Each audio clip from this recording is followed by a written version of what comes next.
So much of what I want my life's work to be about is empowering and enfranchising people. We're incredibly confident in the data. We want to try to lead in transparency. We're incredibly confident in the data. We want to try to lead in transparency. Well, now you're confusing me. Wasn't that going too far? How was Elizabeth Holmes able to deceive so many people? What are some of the most important linguistic signs of deception that we all should be aware of? Looking at Holmes' statements and behavior in her interview with Fortune, these are the questions this video will answer. If you're excited about language and how language works, subscribe for more videos.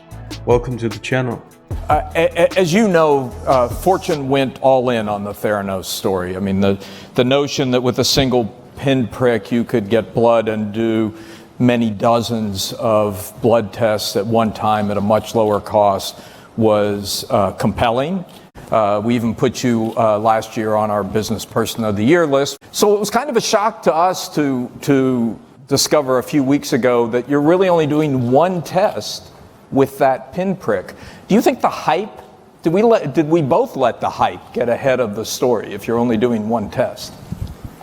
Well, let me just start by saying, and I'll talk about that decision to transition our systems to the FDA framework, which led us right now, as of this moment, and for the last few weeks only, to run just one test in a minute. But I think this is a roundabout answer, an answer that gives the impression that the speaker will answer the specific question eventually.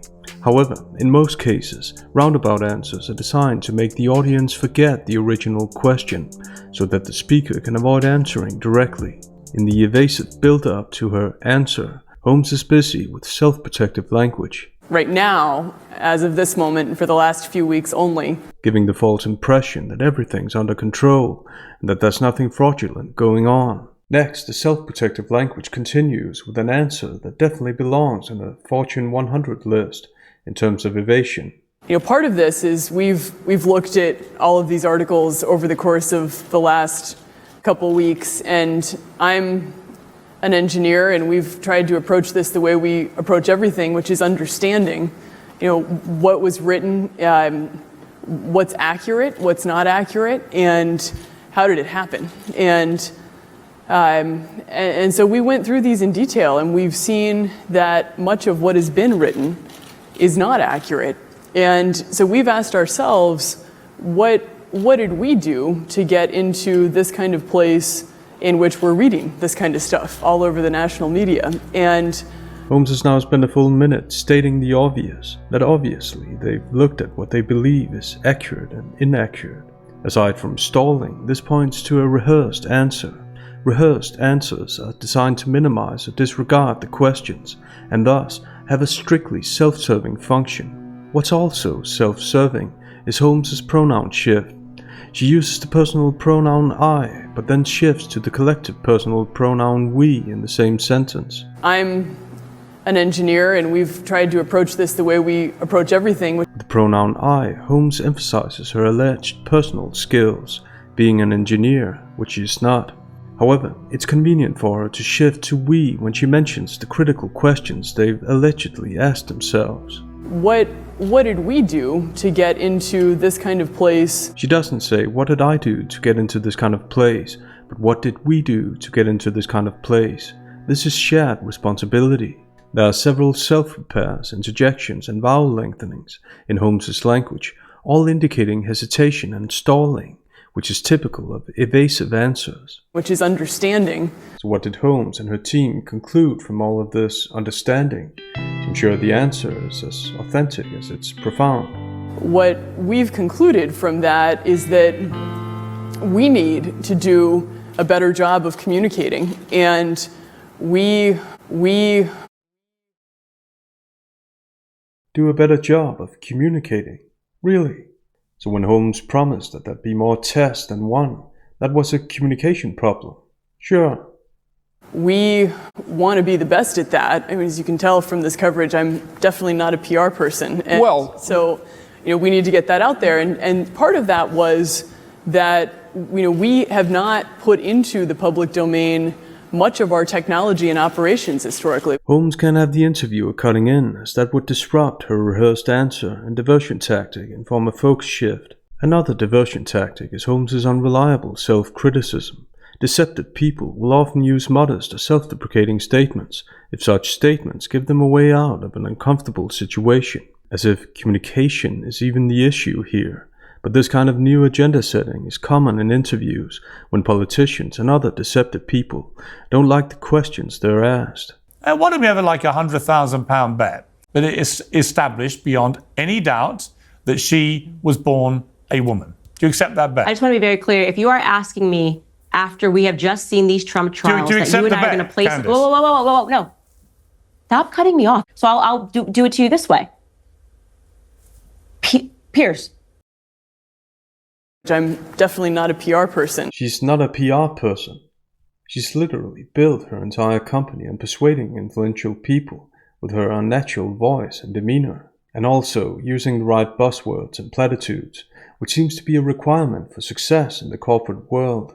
No matter how disingenuous everyone knows they are. There are models for doing well by doing good, and developing technology for those who are most in need. And explain how you think that advances social solidarity and equality of opportunity. Those new markets come from empowering individuals. Don't worry about the future. We're in good hands.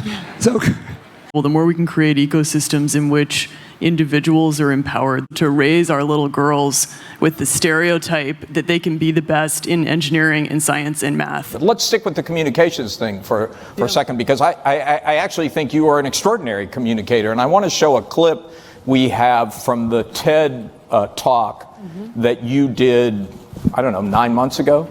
We've made it possible to run comprehensive laboratory tests from a tiny sample or a few drops of blood that could be taken from a finger.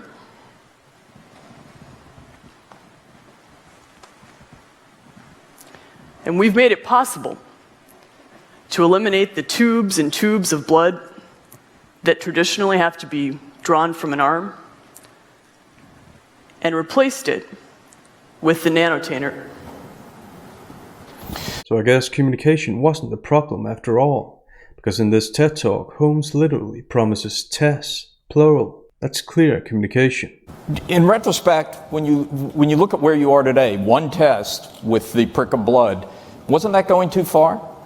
So we have developed hundreds of tests over the course of the last 12 years that can run a tiny sample using proprietary Theranos technology. And part of when I talk about communicating, what we need to do is we need to get that data out there. And I've talked publicly over the course of the last couple of weeks that we've made a decision now to take the data that we've generated for our FDA submissions and put it into the public domain, and we will. But since you're focused on the one test, let's talk about why we're doing that.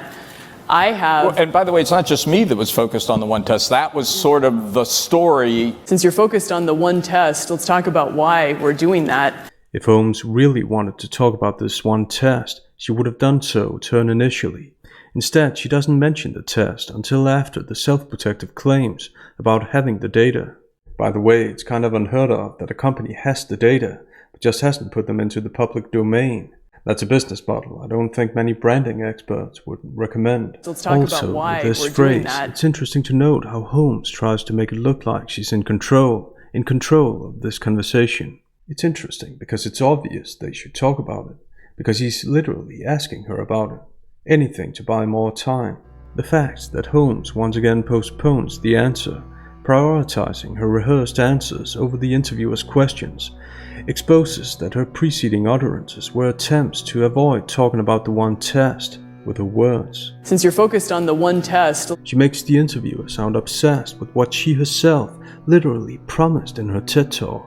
This implicit criticism of the interviewer, however, unintentionally points to him being right, because people who know they have data to back their statements don't react like Holmes does. People who are annoyed about getting exposed, on the other hand, do. temporarily, as we transition, which has now been just a few weeks, we would not be using that tube to collect our samples, right? This has nothing to do with our tests. Now you're confusing me. How many tests are you doing right now from a simple pinprick as you described in that TED Talk? Yeah, so right now, just because of this FDA transition, we're only doing one of them, right? Okay. But that doesn't mean that we don't have the technology to do them or that we haven't done them in the past. Let me guess, they just haven't put these extraordinary results out into the public domain yet, because Holmes isn't a PR person. Holmes phrases this in the negative. Okay. But that doesn't mean that we don't have the technology to do them or that we haven't done them in the past. She doesn't say that they actually have the technology. When people express themselves in the negative, they show that the opposite thought has been or is on their mind. In this case, that they actually don't have the technology or tests. Thus, answering in the negative can point to undisclosed information and guilty knowledge. And are you confident that you will get the FDA approval to do the 200 that are a standard part of the draw? That's a clear question. That's how we can be sure that Holmes isn't about to give a clear answer. Well, there's multiple parts to this. I'll take that as a no. One is the validation of those tests under the lab framework. The other one is the FDA submission, and this is an area of evolving policy that we're working to create a leadership position in. We've never talked publicly about what the status of what we're doing with FDA is, because we just hadn't felt that was appropriate until we got into all of this recent press communications. But we're incredibly confident in the data that we've submitted to the agency. We've worked on it for 2 years. And as we all know, when you work on something for 2 years, what you say must be correct.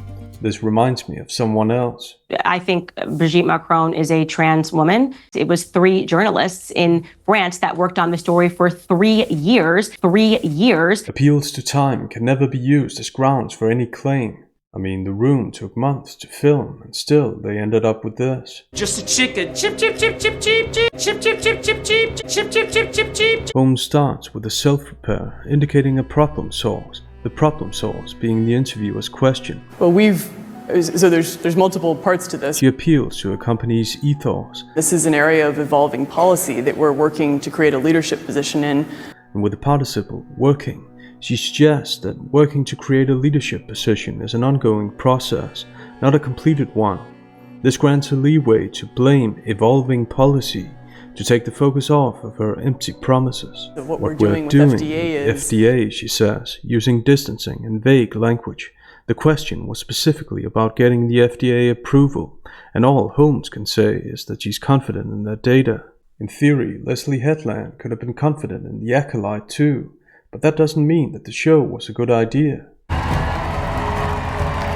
Star Wars saved my life. Like, I know that and if you don't like the Acolyte, that's fine. It doesn't matter. Like, Star Wars in and of itself, it is always, always, always about the spiritual journey of what it is to become who you are.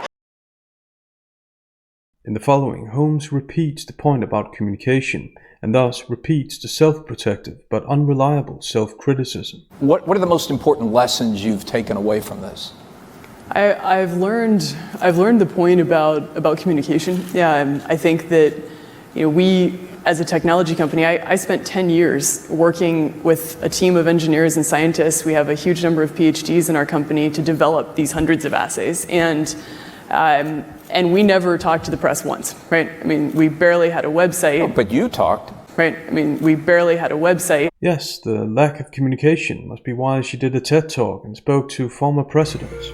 Holmes' demeanor and the word right, asking, not stating, scream, have mercy on me, which is typical of people with guilty knowledge, and which thus undermine her alleged confidence in the data, because both linguistically and extra-linguistically, she relies on the interviewer's pity, appealing to his understanding. Once again, when it's convenient, Holmes shifts pronoun so that she's not the only one to blame. I've learned the point about communication, and we never talked to the press once, right? I mean, we barely had a website. Oh, but you talked. They barely had a website.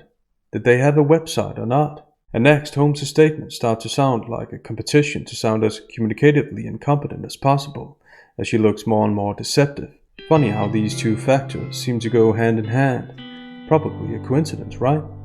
But you talked. Not for 10 years. The first time we ever were in the press, ever, in terms of communicating externally, was in the fall of 2013, when we began to launch our consumer retail infrastructure. And the reason that we did it then is because so much of what I want my life's work to be about is empowering and enfranchising people with the right and access to their own health information.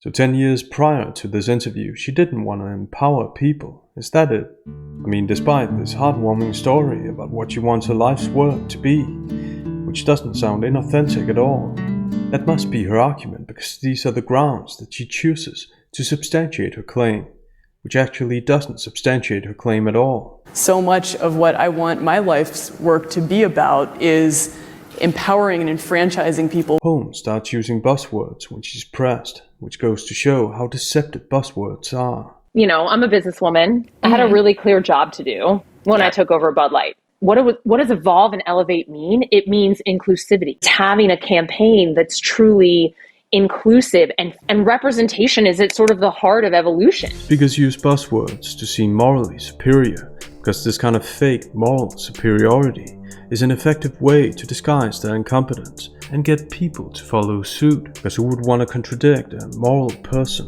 In the following, notice Holmes' sneaky way of minimizing the interviewer's inconvenient question. Our company is actually not just about a pinprick, it's about access, and it's about the ability for people to afford care and to get convenient care and to get early detection. And that means low prices, it means convenient locations. But what we've seen in this is that we never talked about the technology and operations on the back end, because we were so focused on our intellectual property. And what we want to do with this now is introduce that to the world. And what a strangely convenient time it is to want to introduce that to the world. Funny how she didn't think about that before this interview. Our company is actually not just about a pinprick. The adverb actually is used to compare two different thoughts. Thus, her statement here is a refutation or even ridicule of the interviewer's focus on the pinprick compared to what she wants the focus to be in order to get off the hook.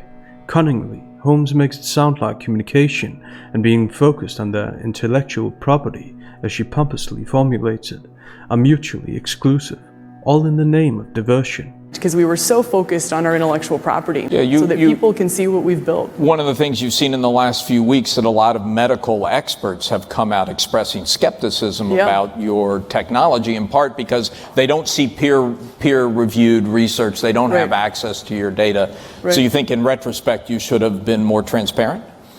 I think right now we want to try to lead in transparency. That's not what she was asked. She doesn't give a yes-no answer to a yes-no question. It seems that Holmes only wants to be self-critical when she's in control of the agenda in the interview, which exposes the self-criticism for what it is, diversion and not even remotely heartfelt. I made a call that if we would be the first lab with the confidence to submit our test to FDA, that would be the way to get the data out. But there's no reason we can't do peer review, and there's no reason we can't publish other stats, and we're going to do that. Holmes answers in the negative again. But there's no reason we can't do peer review, and there's no reason we can't publish other stats. As if she's actually looking for reasons not to do peer reviews and publish other stats. Answering in the negative suggests reluctance on the speaker's part. Hence, these negative formulations weaken her subsequent promise. And we're going to do that. Going to points to a process. Once again, pointing to a process is self-protective language, freeing her from having to present evidence right now. Linguistically, that is. Holmes is one of many modern examples of celebrities, business people, media personalities, and politicians who are applauded for all the wrong reasons. For example, their confidence or ability to fake it, and their income. So tell me if I have these numbers right. Elizabeth has raised more than $400 million. The company is valued at, the company that she started at 19 is valued at $9 billion. You own over 50% of it, right? Congratulations on that. Thank you. People wrongly applaud celebrities, business people, media personalities, and politicians for their status and innate characteristics. Elizabeth has on her board 3 ex-cabinet secretaries, 2 former senators, and retired military officers of a very high level. It's a fascinating board. You still don't have any women on the board, right? Well, yeah, okay, all right, okay. I count. Beyond you. Is that on your? Okay, that's on your list. People are concerned with their idols' outer characteristics and superficial qualities, charisma, the right words, and physical characteristics, when what they should be concerned about is honesty, integrity, and actual talent. That's why very few people questioned Holmes, and that's how people like Holmes will continue to be applauded by people who claim that they won't fall for something like that again. When people start to idolize a person, all critical thinking goes out the window. People will continue to fall for words, phrases, and opinions that make them feel good, irrespective of what the truth is. We have a question up here. The mic is coming. You're clearly very passionate about changing the world through your new company, but I was wondering what keeps Elizabeth up at night if you sleep, and how do you go about tackling that? With a question like that, it's no wonder that Holmes was able to deceive people. That's it for now. If you liked the video, click the like button and subscribe to support the channel. Until next time.